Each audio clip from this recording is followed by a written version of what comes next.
Damage inspections continue with the current initial assessment mark being 5,316 for the Palisades fire and an estimated over 7,000 structures destroyed by the Eaton fire.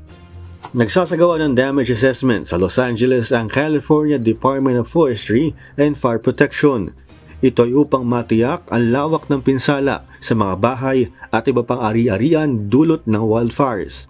Ayon sa mga opisyal, nasa mahigit 12,000 structures na ang napinsala ng Palisades at Eaton fires, habang nasa 24 na tao naman ang nasawi.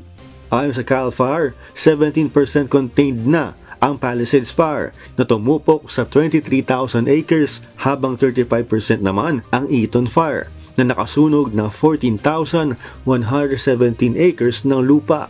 Nakararanas pa rin ng matinding banta ng sunog ang mga residente sa Southern California na pinalala pa ng malalakas na hangin.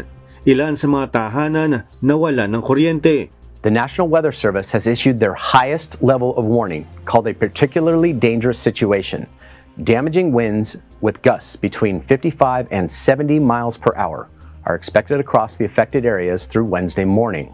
Inaasahan ng mga opisyal sa Southern California ang paglakas pa ng hangin sa Miyerkules na posibleng magpalala sa mga sunog at magdulot ng pagkalat ng mga ito. Nasa 70,000 tahanan ang nawala ng kuryente dahil sa power shutoffs na ipinatupad ng utility companies upang maiwasan ang mga posibleng sparks na maaaring maging sanhi ng bagong sunog.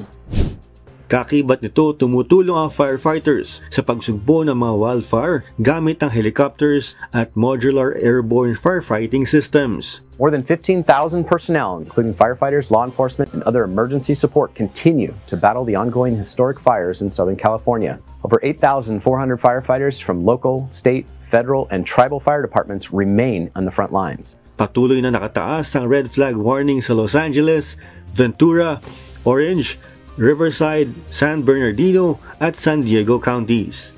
Klein Sinca, UNTV News and Rescue, USA. Diyos ang aming sandigan, serbisyo publiko ang aming pinahahalagahan.